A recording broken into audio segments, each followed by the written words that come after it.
Hello my dear students, next question हमारे पास में एक ऑप्शनल क्वेश्चन गिवन है, क्वेश्चन नंबर 25 के और में क्वेश्चन में गिवन है explain briefly how the barrier potential is formed in PN junction diode. और सेकंड है width of depletion layer of diode is affected when forward bias and reverse bias.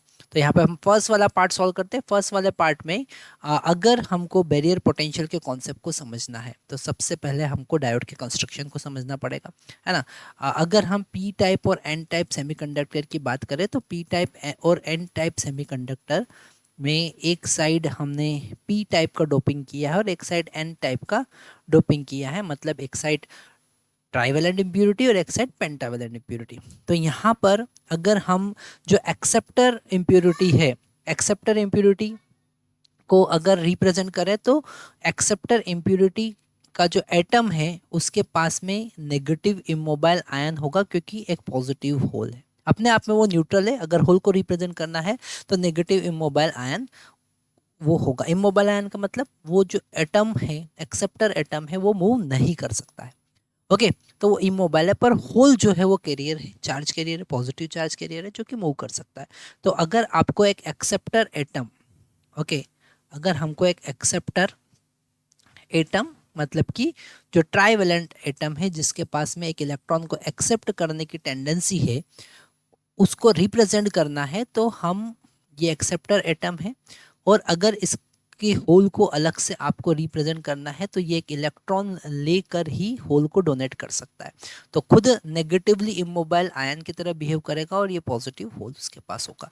तो यहाँ पर पी टाइप सेमीकंडक्टर में negative immobile ions present है। Okay, negative immobile ions present है और एक होल प्रेजेंट है।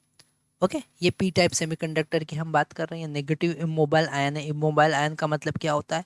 जो कि मूव नहीं कर सकते, three dimensional structure, crystal structure में वो फिक्स होते हैं, पर होल्स जो होते हैं उनके पास वो मूवेबल होते हैं। Okay, same is it is an type semiconductor की हम बात करें तो हम कहेंगे डोनर एटम। डोनर एटम होते हैं, मतलब उसको एक इलेक्ट्रॉन को अगर हमको रिप्रेजेंट करना है तो वो खुद पॉजिटिवली चार्ज होते हैं। ठीक है, वो एटम खुद पॉजिटिवली चार्ज होगा तब जाके एक इलेक्ट्रॉन डोनेट कर सकेगा, तो इसलिए उसको डोनर एटम कहेंगे और पॉजिटिव इमोबाइल आयन बनाता है। तो एन टाइप सेमीकंडक्टर में इलेक्ट्रॉन्स का मेजॉरिटी होगा। ओके, ये इलेक्ट्रॉन्स का मेजॉरिटी होगा पर पॉजिटिव इमोबाइल आयन प्रेजेंट होंगे। हर एक डोनर एटम एक पॉजिटिव इमोबाइल आयन की तरह बिहेव करेगा। ओके, पॉजिटिव इमोबाइल आयन की तरह बिहेव करेगा। अब जंक्शन पर चूंकि यहाँ पर चार्ज ग्रेडियंट है ना, चार्ज ग्रेडियंट है मतलब कि यहाँ पर चार्ज का वेरिएशन है।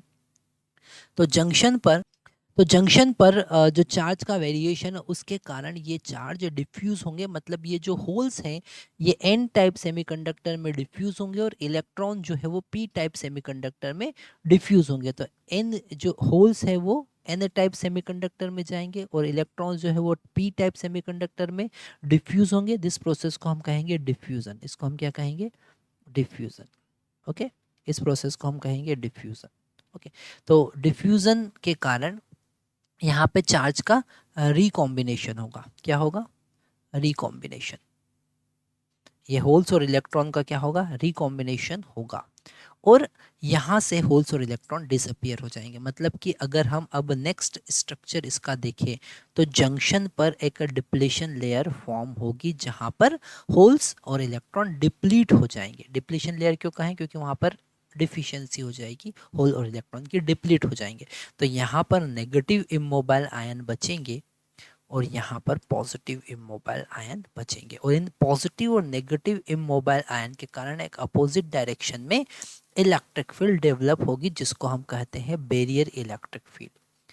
ठीक है, जिसको हम कहेंगे बैरियर इलेक्ट्रिक फील्ड। और इस बैरियर इलेक्ट्रिक फील्ड को कंपनसेट करने के लिए जब हम फॉरवर्ड बायस लगाते हैं, जब हम फॉरवर्ड बायसिंग लगाते हैं मतलब कि पी को पॉजिटिव से कनेक्ट किया, ओके, और एन को अगर हमने नेगेटिव से कनेक्ट किया तो जो एक्सटर्नल इलेक्ट्रिक फील्ड होगी, जो एक्सटर्नल इलेक्ट्रिक फील्ड होगी वो इस इंड्यूस बैरियर इलेक्ट्रिक फील्ड के अपोजिट डायरेक्शन में हम अप्लाई कर रहे हैं।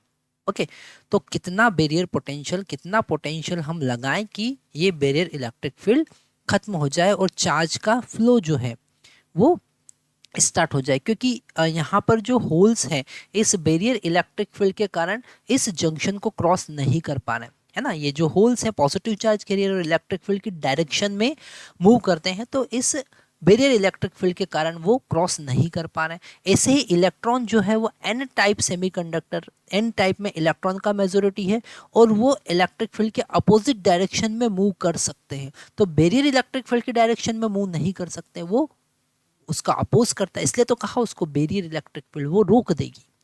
क्यों कहा बैरियर इलेक्ट्रिक फील्ड? क्योंकि वो उसको चार्ज के फ्लो को रोक देगी। और अब हम फोर्सफुली यहाँ पर जो पोटेंशियल, एक्सटर्नल पोटेंशियल लगा रहे हैं, वो एक्सटर्नल पोटेंशियल कितना हम लगाएं कि इस बैरियर को हम जीरो कर सकें, उसे हम कहेंगे barrier potential, barrier electric field. तो हम यहाँ पर क्वेश्चन में गिवन है कि पोटेंशियल बैरियर कैसे फॉर्म होता है, तो due to the positive negative immobile ion, okay, due to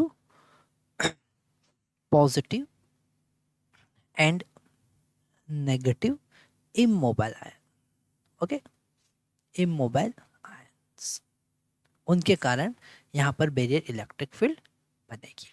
okay, अब यहाँ पर हमारे पास सेकंड वाला जो आंसर है उसमें उन्होंने पूछा है कि अगर विड्थ, अगर हम डिप्लेशन विड्थ की बात करें तो डिप्लेशन लेयर फॉरवर्ड बायस से और रिवर्स बायस से कैसे अफेक्ट होगा।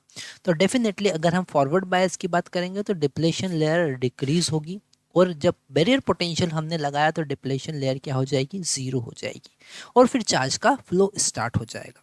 तो यहाँ पर इसमें हम फर्स्ट लिख सकते हैं ए के लिए, for forward bias depletion layer decreasing, क्या लिखेंगे, डिक्रीजिंग, ठीक है, डिक्रीजिंग। और हम इसमें लिख सकते हैं एट VB मतलब barrier potential, it will become vanish, at VB it vanishes, खत्म हो जाएगी, ठीक है। और बी के लिए अगर हम यहाँ पर आंसर लिखें कि रिवर्स बायस में तो इंक्रीज होगी, क्योंकि हम जो इंड्यूस इलेक्ट्रिक फील्ड है, बैरियर इलेक्ट्रिक फील्ड है, उसकी डायरेक्शन में ही एक्सटर्नल पोटेंशियल लगा रहे हैं। ओके, तो यहाँ पर इंक्रीजिंग क्या होगा, इंक्रीजिंग, वो इंक्रीज होगी, ठीक है। बैरियर इलेक्ट्रिक फील्ड क्या होगी, इंक्रीज होगी, बैरियर पोटेंशियल इंक्रीज होगा, सॉरी बैरियर जो इलेक्ट्रिक फील्ड है उसकी डायरेक्शन में ही एक्सटर्नल इलेक्ट्रिक फील्ड है, विड्थ जो है वो इंक्रीज होगी। Thank you.